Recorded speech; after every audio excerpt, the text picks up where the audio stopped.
Good morning. Can everyone hear okay? Yes.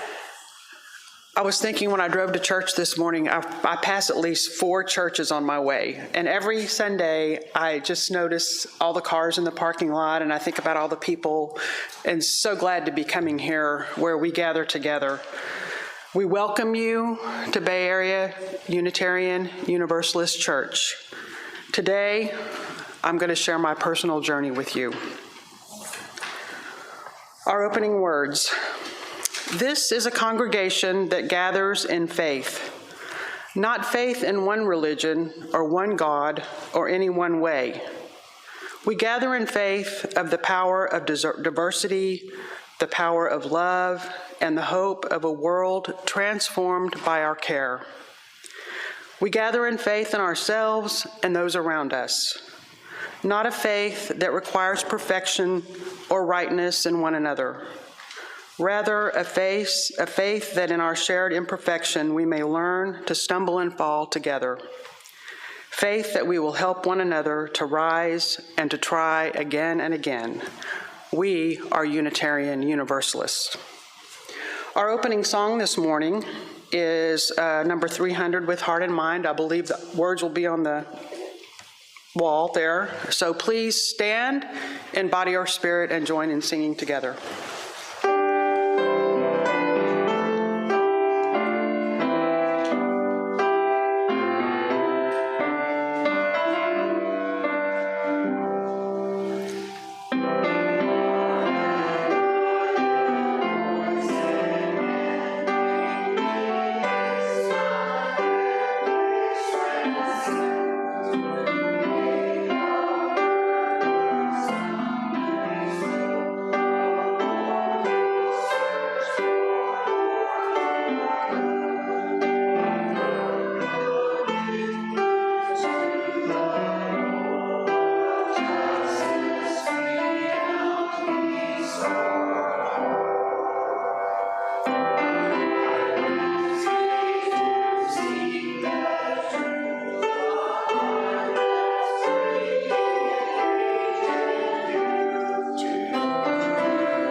Thank you very much.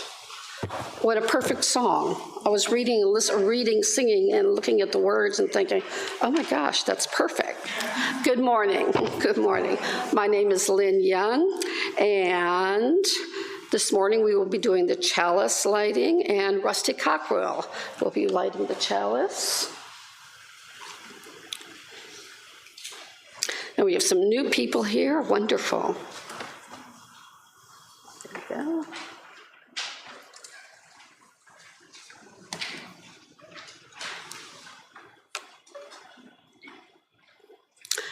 We are all flames when we gather hand in hand, our church, our community, our home. We inspire, we celebrate, we come together, sharing our light of hope for our shared future. Thank you, Rusty. All right. Our covenant is a statement of how the members of our congregation will be with and will behave toward one another, as well as what is promised or vowed to one another and to our congregation. Please join me in saying our covenant. Love is the doctrine of this church.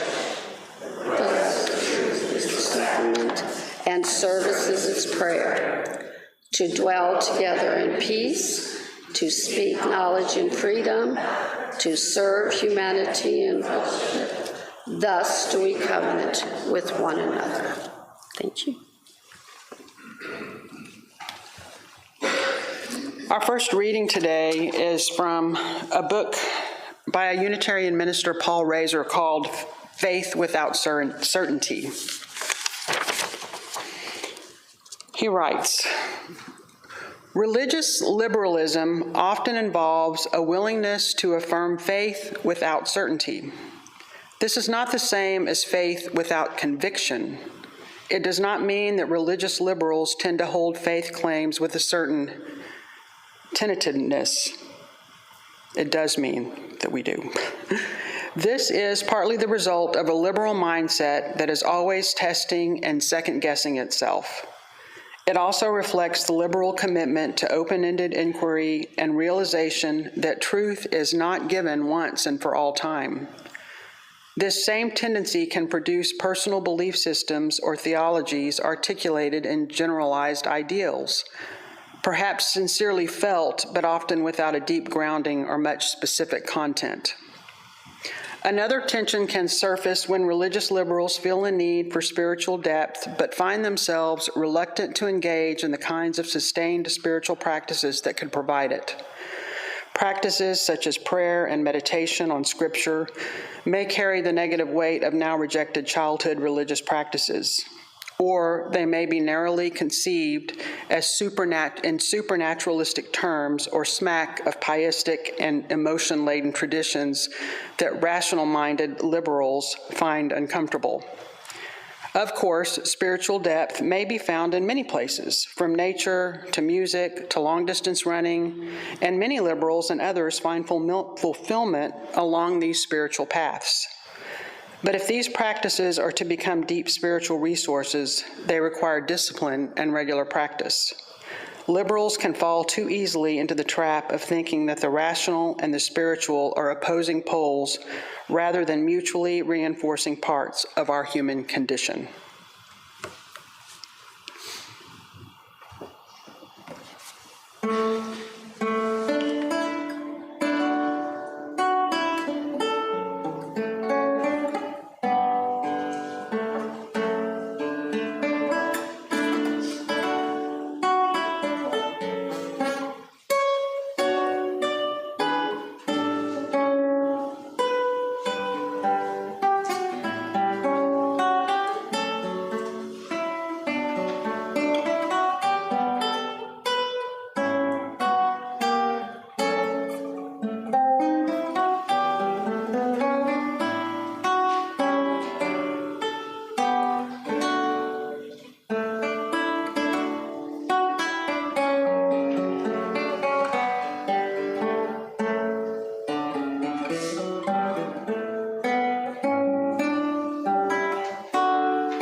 morning.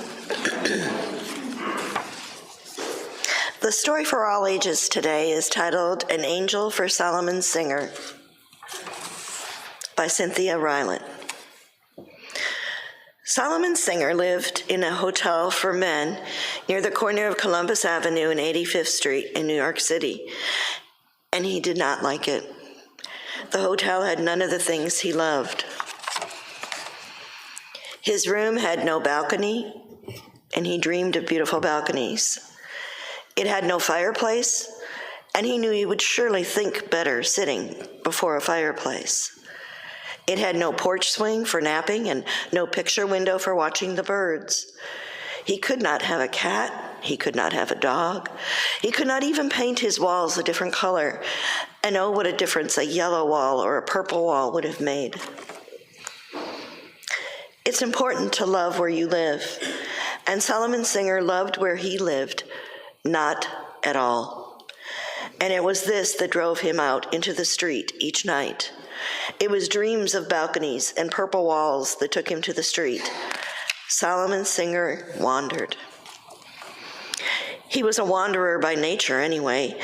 He had grown up in Indiana, a place absolutely famous for wandering.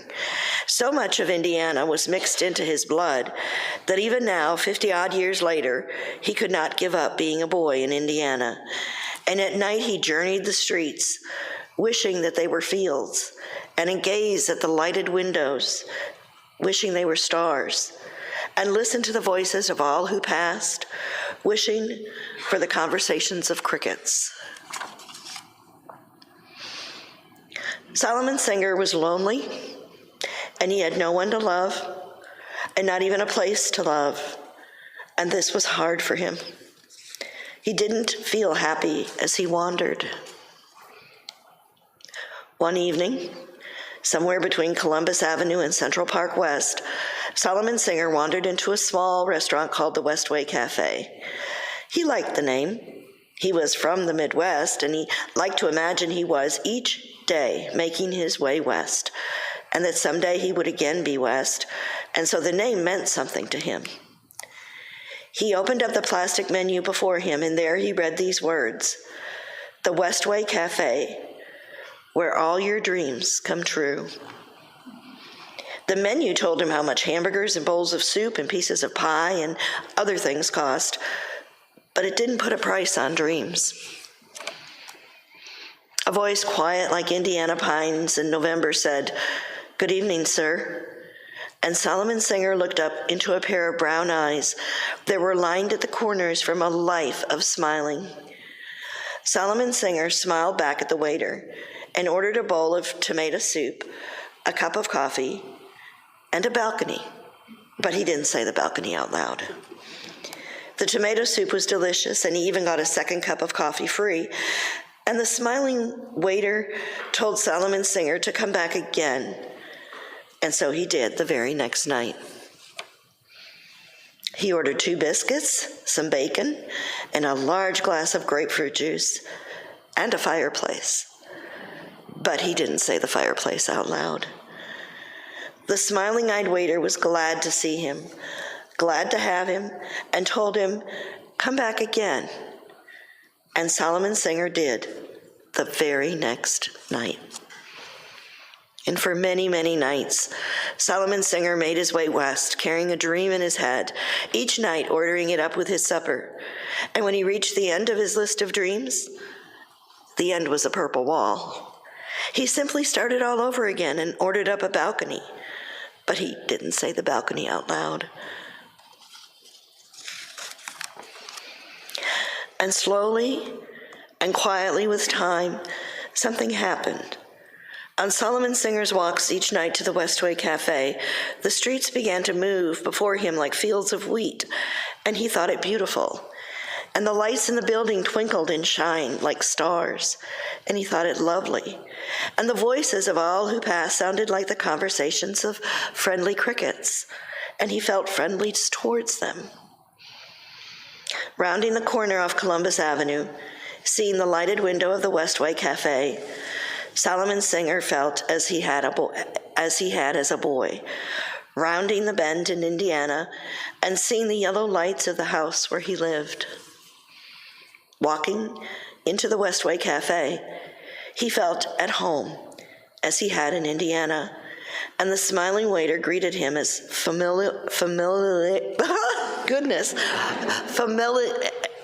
greeted him as if his parents had once greeted him in Indiana when he would come in from wandering the roads he loved.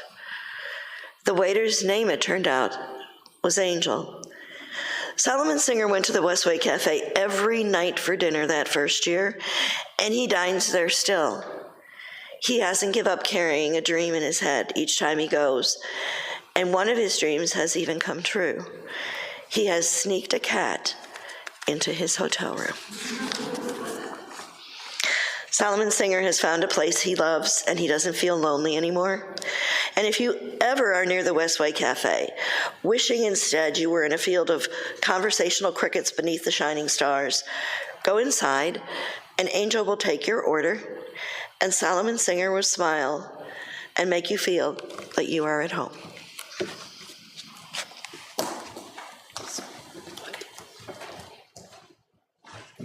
Thank you, Gloria. All right, let's see. And now we will do our Keeper of the Flame and send our children off to their class. Aaron will be our Keeper of the Flame.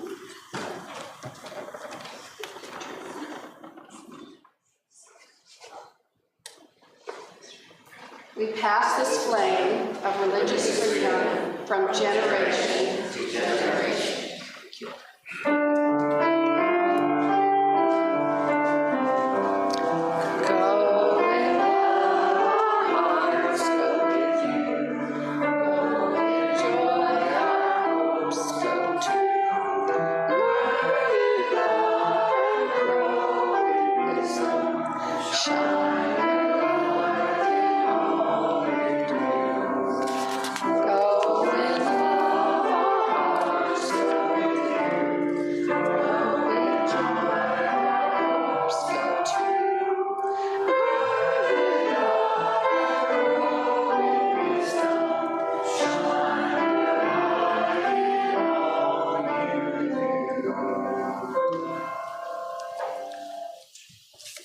Our second reading this morning is from The Road Less Traveled by M. Scott Peck.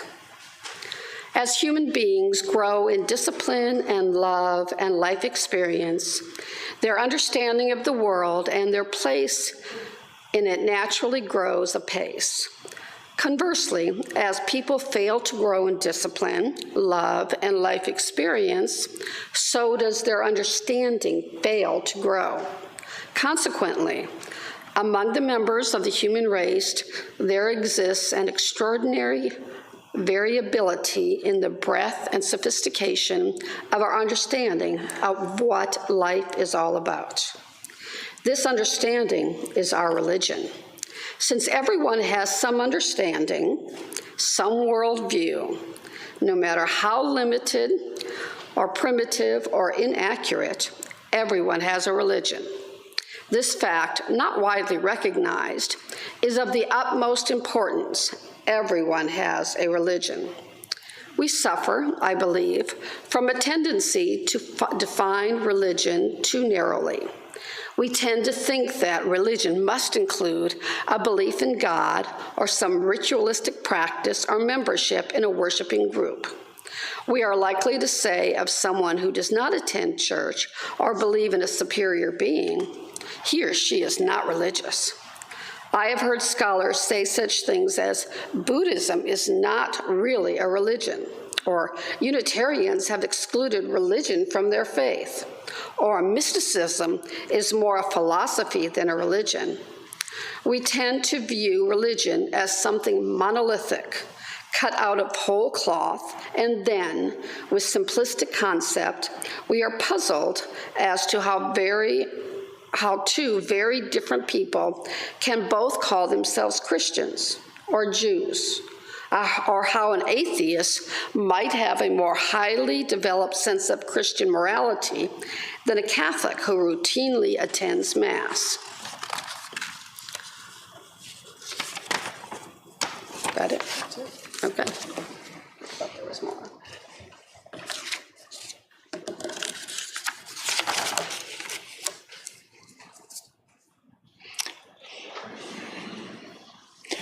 I have been religious all my life. That is, I've always gone to church. I was raised in the Episcopal Church, attended with my family most every Sunday. Growing up, we moved a lot.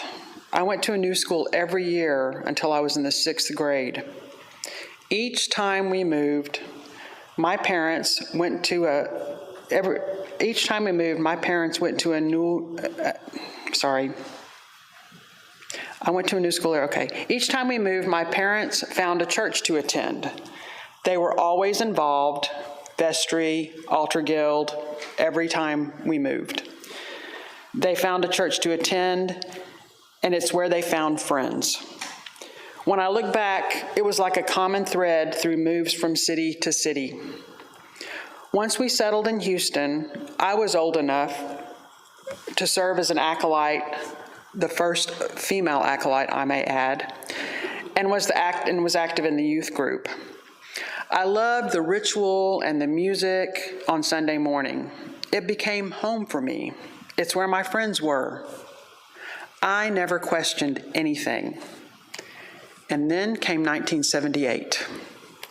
I was about to graduate from high school.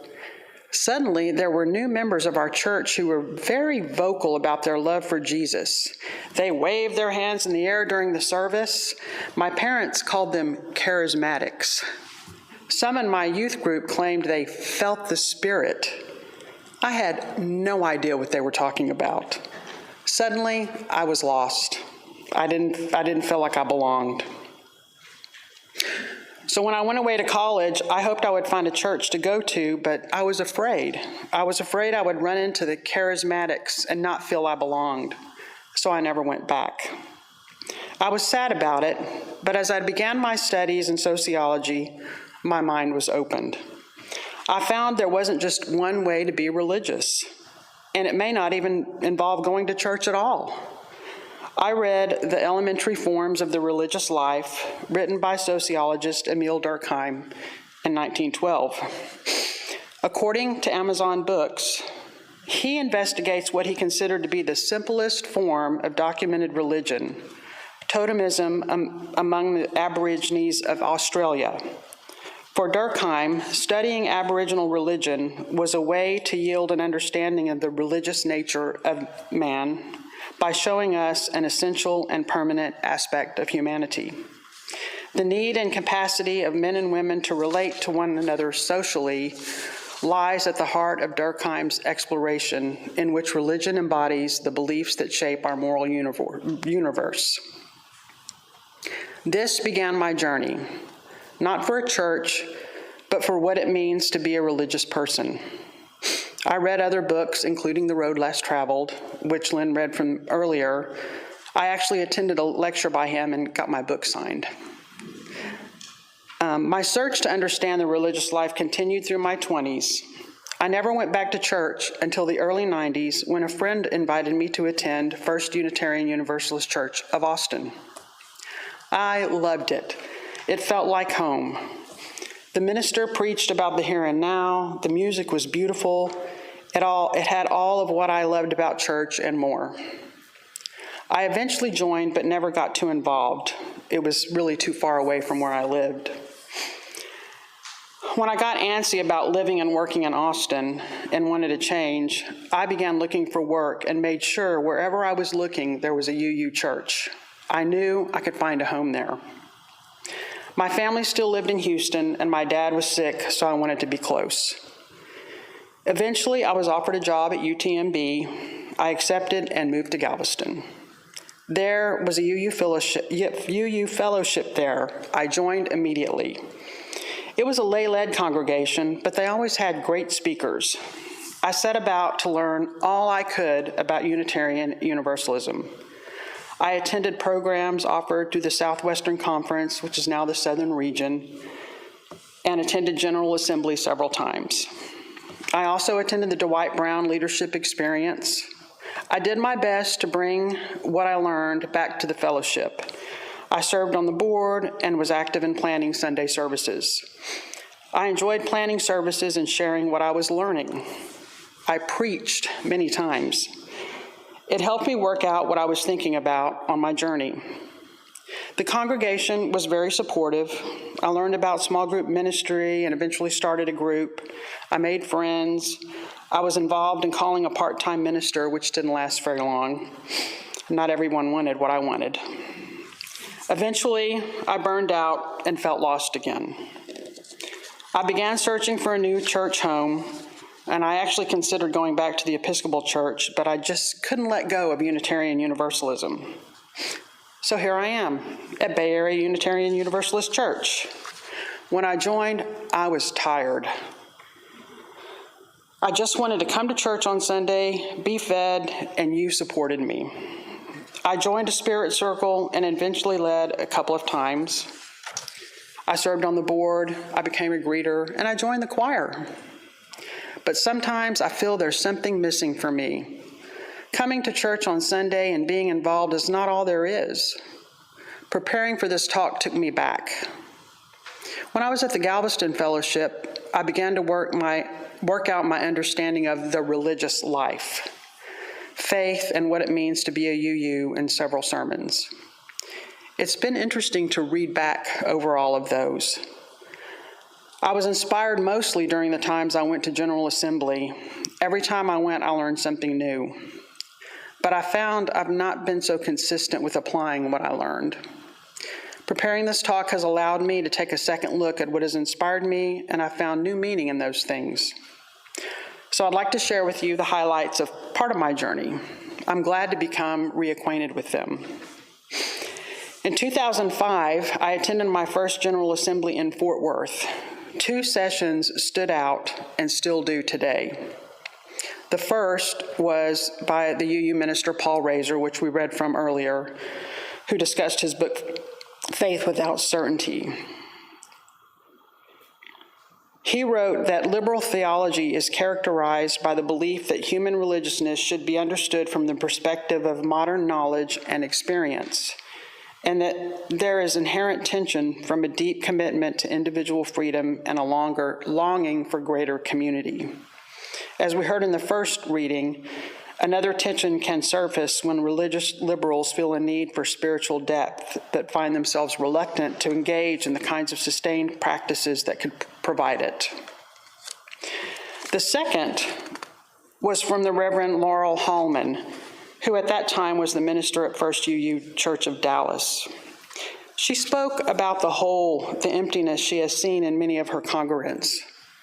She advocated for ways to live from the inside out, along with our tendency to live on the outside.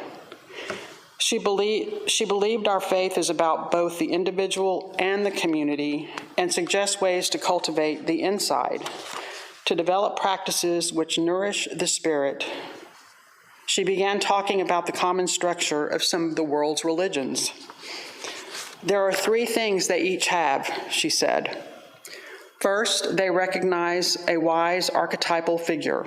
In Buddhism, the Buddha. In Christianity, the Christ. In Islam, Muhammad.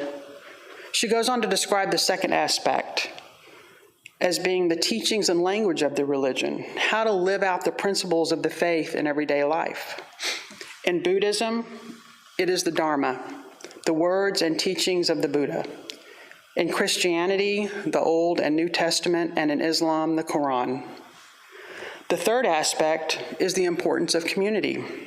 In Buddhism, it's called the Sangha, the meditative community. In Christianity, it is the church, and in Islam, the 5 pillars of Muslims. What about Unitarian Universalism? Reverend Hallman suggests the following. Our archetypal figure, wisdom herself. Wisdom personifies life and is found in living in relationship and kinship. The teachings, all great writings, including scriptures, prose, and poetry, which can inform our lives. Our community is our common worship, our singing, reading, and learning together.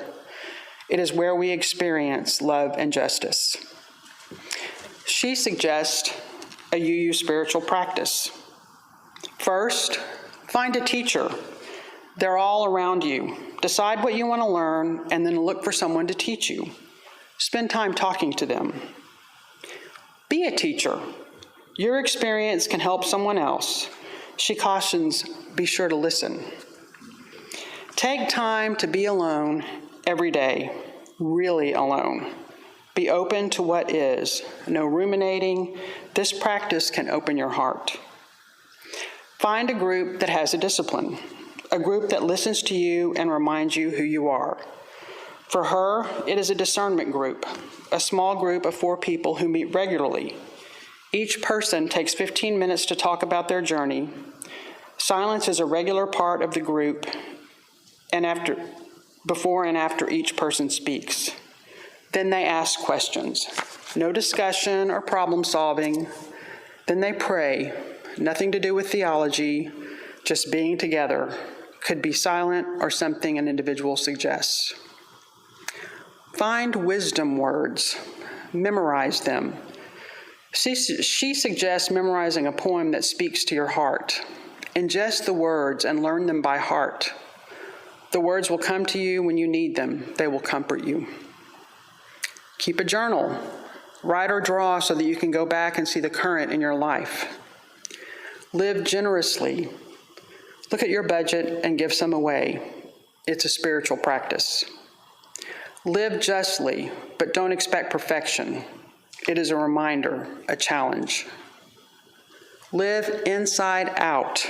Seek a relationship with wisdom and memorize words from all traditions.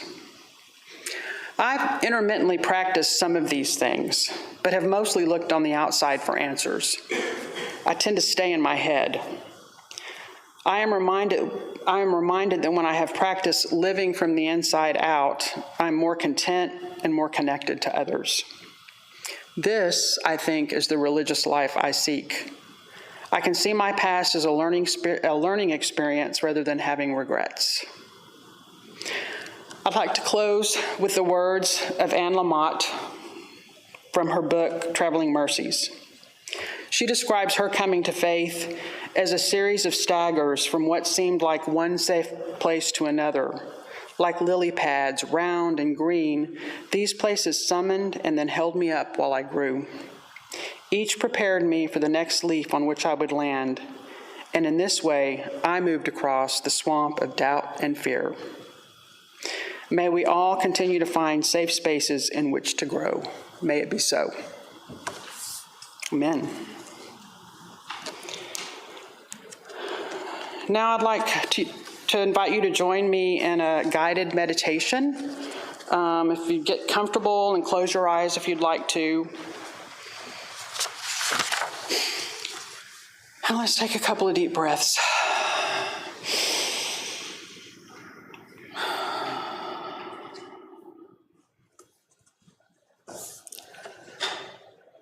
Imagine yourself on a wide, flowing river in a small boat.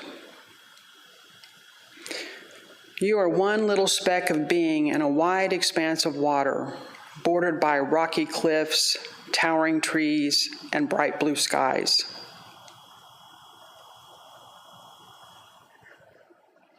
Ahead of you are boulders and whitewater rapids, but also calm pools, sandbars for picnics.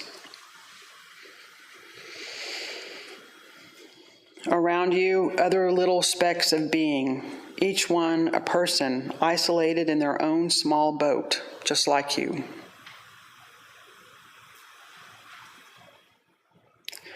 But together, all of you form a flotilla, and you will journey down the river together, guiding each other around the boulders, rescuing each other out of the white water, enjoying the calm of the still pools and picnics on the sandbars.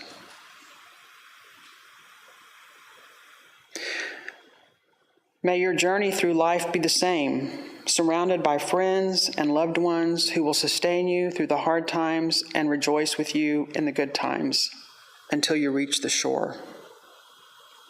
Blessed be.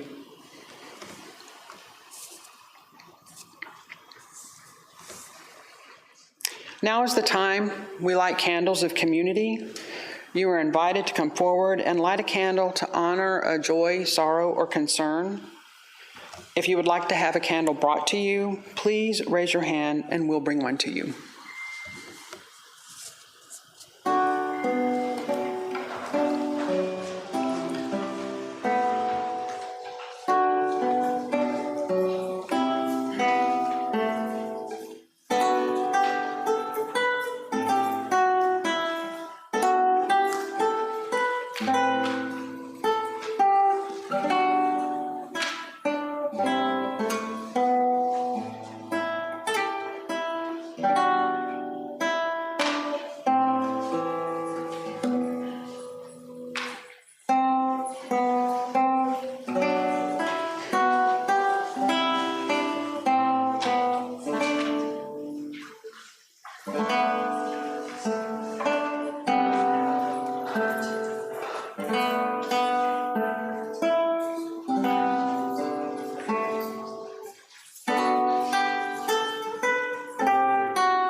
In the quiet and the stillness of the morning,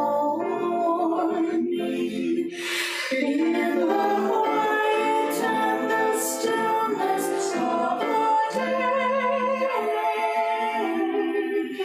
in this holy place, I find blessed peace within.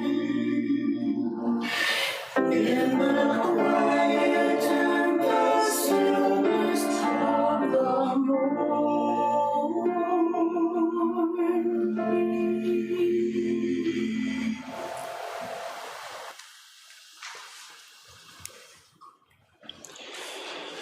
The Unitarian Universalist churches rely on the generosity of its members and friends to support the work of the congregation. The offering will now be gratefully accepted.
Thank you, Brian. It was wonderful. All right, let's see. Okay, thank you all for giving to this church, and please join me in saying, this gift from the abundance of my life blesses me, our ministries, and the world. Thank you. All right, we have lots of announcements as usual. Okay, on August 6th at 12:30 p.m., we invite you to join BAUUC member Kathy Vance in Cockrell Hall for a book reading and signing event. Kathy will read excerpts from her new novel, The Mountains Under Her Feet, and will be available to sign copies of her book. Next Sunday, July 30th, we'll welcome BAUUC member David Troop to the pulpit. David will present a sermon titled, Detaching with Love. Sometimes our friends or our families are embroiled in anger, drama, conflict. How do we love them and comfort them without letting their turmoil cost us our own peace? I think I need to come next Sunday. And what does our UU tradition teach about detaching while still loving? Join us next Sunday to find out.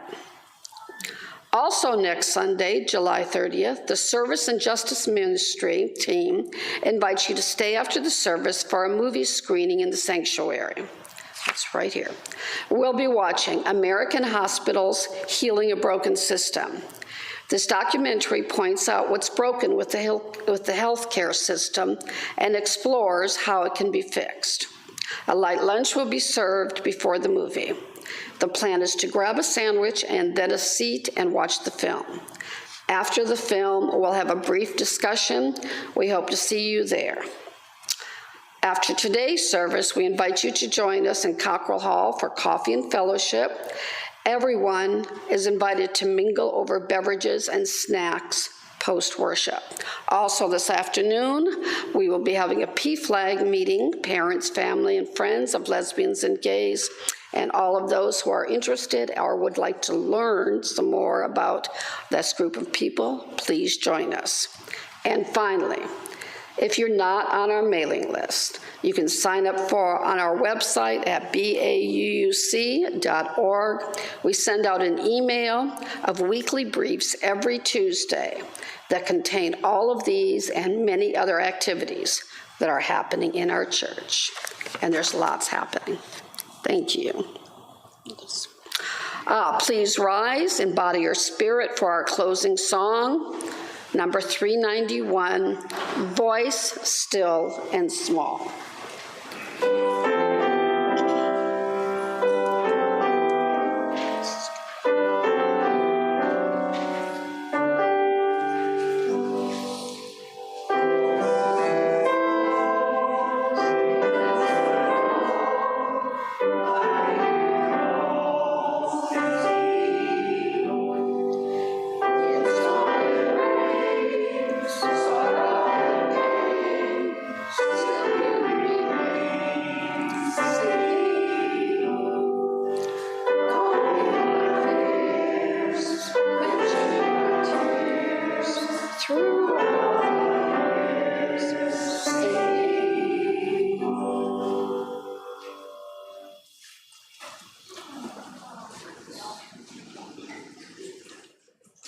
Go in peace, speak the truth, give thanks each day.